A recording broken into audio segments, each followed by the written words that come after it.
Hey, last week I did an interview with CBN with George Thomas, who is an amazing guy, really understands persecution, cares about persecution. Anyways, I wanted to show you this interview. We're going to do it in two parts. It's not that long, 15 or 20 minutes. We're going to split it up in two parts. So this is the first part. I hope you enjoy. Hey guys, George Thomas here with CBN News, Senior International Correspondent with the Christian Broadcasting Network. I am coming to you from our nation's capital in Washington, D.C. Today kicked off a two-day, very, very important summit called the International Religious Freedom Summit. This is the fourth year that they've been holding it. And you know what's interesting is that it brings together a cross-section of politicians from different persuasions, political persuasions, various faith groups are all represented here, various NGOs, human rights groups, all working towards this whole idea of protecting religious freedom around the world. And you've been watching the broadcast over the last couple of hours. You've seen all the great folks that we've interviewed. And if you would like to, pose your question, pray for a particular people group, or even ask of my next guest some specific questions, please go ahead and write in the column in the comment section. Also, while you're there, why don't you like us on YouTube? And for the next notification coming up in the next few hours, as well as tomorrow, you'll get a notification that we've got these broadcasts coming up, and you don't want to miss them, definitely, for sure. One of the folks who is at the forefront for many, many years, as long as I've known him, who has really championed the cause of human rights and religious freedom around the world is Jeff King. He's the president of International Christian Concern, and it's just an honor to have him here. And he's just come out with a new book. It's called The Whisper, Lessons of Renewal Whispered from the Prisons of the Persecuted, a 30-day devotional that is going to be coming out next month. We will get that book and this new book just in a second. But Jeff, great to have you back. You are a familiar guest on CBN News. Every time I come to you to talk to you about the plight of Christians and other faith groups around the world. You've always made yourself available. Thank you so much for coming. You guys put out sort of the worst offenders of religious persecution around the world. It's a significant compilation of individuals. Who is at the top of your list this year? Yeah, well, George, thank you for having me again. For this year, we had Nigeria at the very top. And, you could always have North Korea at the top of any list. But Nigeria, as you well know, it's like if you look at the numbers over the last 20 years, you're talking probably up to 100,000 victims. You've got 3.5 million Christian farmers thrown off their land, so many orphans, so many murdered. It's unbelievable. And year after year, the government there comes and lies to Washington about what's going on. So that's why we put it at the top of the list. And when you say the government in Nigeria comes to Washington and lies to Washington, Jeff, what are they lying about? About the state of human rights and religious freedom in the country? Well, let's say, I'll try to dramatize it for you. So you say, basically, the State Department, Nigerian government, what's going on there? What's going on with persecution in your country? And they say, well, my gosh, this is a guerrilla war. These guys are really hard to find. And it's just a religious squabble, the Christians and the Muslims. But it's anything but. It's not a squabble. It's a one-sided war. It's a slow-moving genocide. It's a massive jihad. Because the people who are being murdered are only Christians. The land that's being stolen, it's Christians. Okay. And so when they say, gosh, we're trying our best, and if you gave us more money for defense spending, we might be able to do a better job. So that's the lie, year after year. But the deal is that, look, the radicals they're embedded in the government, and they're embedded in the organs of security. So that means the police, the army, the intel agencies, they control that. So year after year, there is no action. Nothing ever happens. Just to let our viewers know, I know you guys have been commenting in the previous posts that you hear a lot of noise behind you. And some of you have thought that it's been very disrespectful to our guests. I just want to let you know that behind me are several other news organizations that are doing the same thing that we are doing. And so we're somewhat competing. So I do apologize ahead of time for that. And we're going to try to speak up as much as possible. Jeff, does it get frustrating? You have been doing this at ICC for quite some time. Does it get frustrating that the US government and governments, Western governments around the world, they talk about the issue of protecting religious freedom, yet they put no teeth behind their actions? Talk to that. Well, and you say Nigeria is a classic case. It's a classic case. Oh my gosh. So depending on the country, depending on how many geopolitical concerns are involved. So India, of course, you're very familiar with that, Yeah. would be another one. So India is a very important partner with us. It's a very important business partner. It's a very important geopolitical counter to China. Yeah. So they are they're egregious offender of religious freedom, constantly oppressing the Christians, trying to strangle Christianity.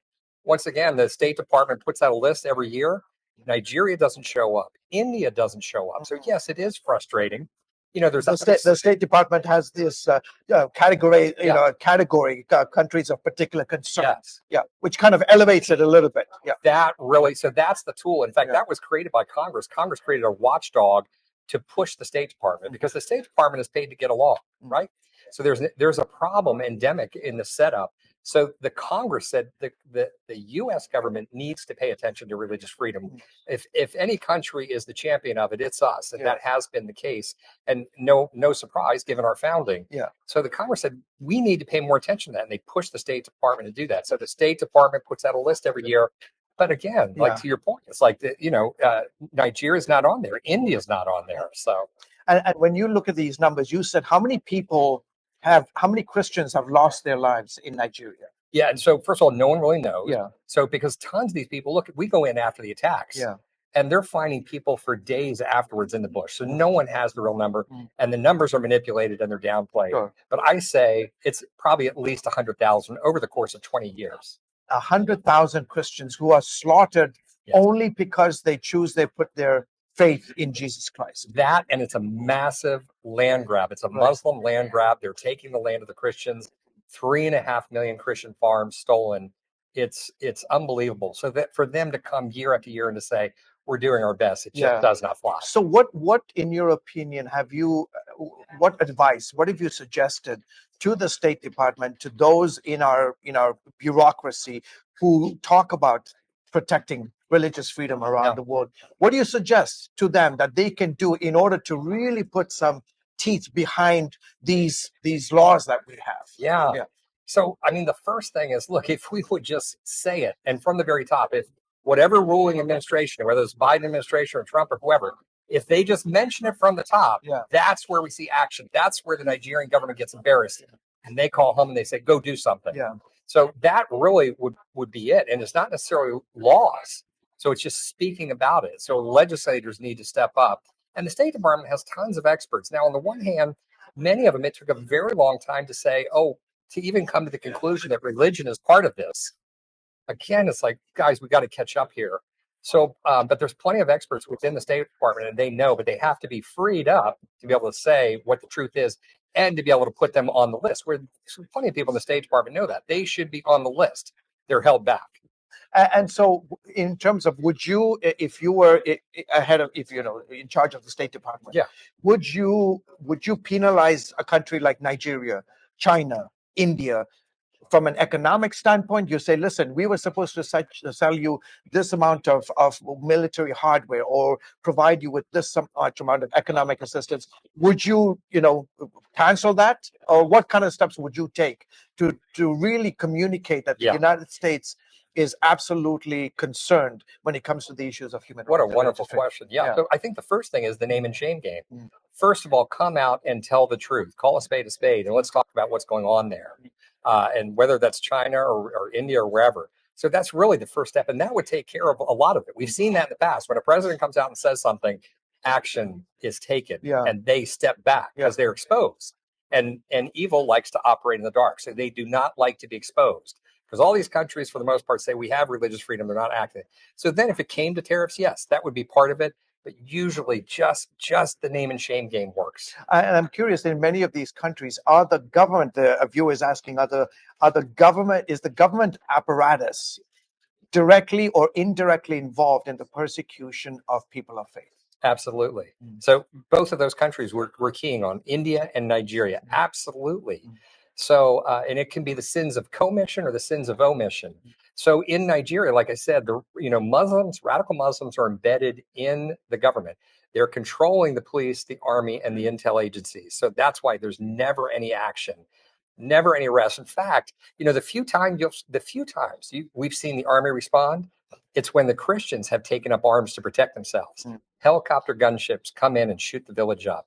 Otherwise, nothing happens. And sometimes the army is surrounding an area to let the crazies in and attack. In India, you've got it's all Modi and his political party. It's the BJP. So Modi stays silent. Very savvy politician, world politician. So he stays silent. But his political party is very vocal. When they're not speaking English, very vocal about the hatred of Christians and what they should do. And that motivates their followers to go and attack. But there's impunity. Nothing ever happens. Yeah. In the case of Nigeria, and I want to focus on Nigeria just because it's right at the top of your list. And it's it's Africa's largest country and an economic powerhouse. So Nigeria is half Christian, half Muslim. The northern part of Nigeria, pretty much if you were to take the map of Nigeria, split it right down the middle, the northern part is predominantly Muslim, the southern part is predominantly Christian. Christians make a very important they have tremendous influence in the country. What is it about the rest of the country that they're so concerned about? Christians, what is the concern among Nigeria, amongst the government? What is the concern among the North? What's going on? Yeah. Well, as you said, Muslim North, Christian South, and interestingly, the oil is in the South. So Nigeria is an oil, which also does play a part in all of this as well. Absolutely. Oh my gosh. But in the end, it's just going to push things towards civil war. You can only push so far. But there's also a massive land grab. So the Fulanis, the dominant tribe, these guys are the smartest guys in the room. They look ahead 100 years. And these guys have been herders, and they know that time, nomadic herders, they know that time is closing out. So they are doing in terms of like access to water, right? And grazing lands and water. Correct. Yeah. So they are going to steal land, and they are radical Muslims. So the Muslims and the Christians were there for hundreds of years and got along as herders and farmers. That was fine. But the Fulanis armed them 20 years ago to take over lands. So it's a massive land grab. And now in India, I'm curious, do you see, as you document the cases of persecution around the world, do you see trends that are emerging, that we should be aware of? Well, the big one, I think, and we've polled Indian Christians, and what we see is just a rising anxiety about what's going on in their country. And this is startling. You got to think about it. India is the land of Gandhi, right? And there's constitutional religious freedom. There's constitutional freedom. This is a democracy. And so they're worried. They see a rising level of hatred from their neighbors. And they see this as connected with the BJP and with Modi. So that's, I think, the biggest trend. And when we're talking to them, they're saying this is definitely increasing, and we are worried. That's what we see.